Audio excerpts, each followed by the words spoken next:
Greetings, James Powell here with Open Source Worldviews. And, it's hard to imagine the idea of an atheist Christian, but my preacher father was one following Kierkegaard and Tillich.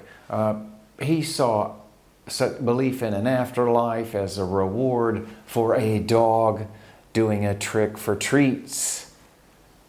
The only reason to follow Jesus is because, in my father's amalgamation of all these thinkers, along with Niebuhr and that social justice message, Jesus came for the poor and was crucified as a metaphor for what the world does to the downcast and outtrodden, and why he saw Christianity primarily as a social work enterprise, along with a view of existentialism where really Jesus is a brave soul who faced the abyss and won by holding on to his truth no matter what.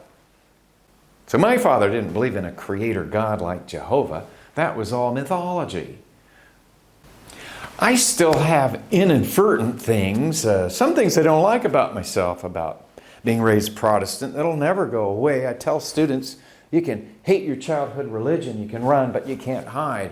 And in my case, I don't really like the judgmental aspect of that Calvinist kind of Christianity, or the certitude, or the us-them division of the planet into heaven-bound and hell-bound.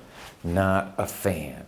But other things like being on time, telling the truth, and self-critical thinking, I still value those. Why not?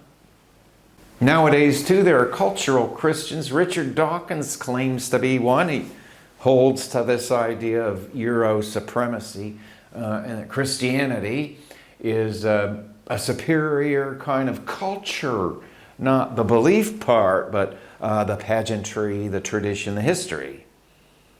I can kind of understand his view. It is the tradition of Europeans, and I had that Protestant background. My father was raised as a Bible-believing Church of Christ guy. But he and I changed and saw that the old wineskin of classic Christianity wasn't going to cut it in the modern world. But what Dawkins has done, guy like that and people like that, appropriating Christianity as a cultural practice when they don't believe any of it, I think is fraudulent.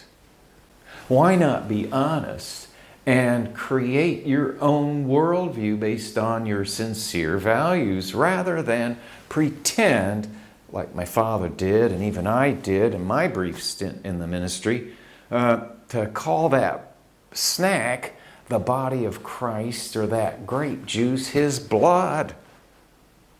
Even symbolically, it just didn't work for me personally. And that's why I think no matter what tradition you're in, you should blend them. Don't listen to those denominational leaders, those other religious leaders who think there's a pure religion when they're all mixed together from earlier ingredients and continue to evolve to this day. So evolve your own worldview in this era of science. A worldview based first on science, right?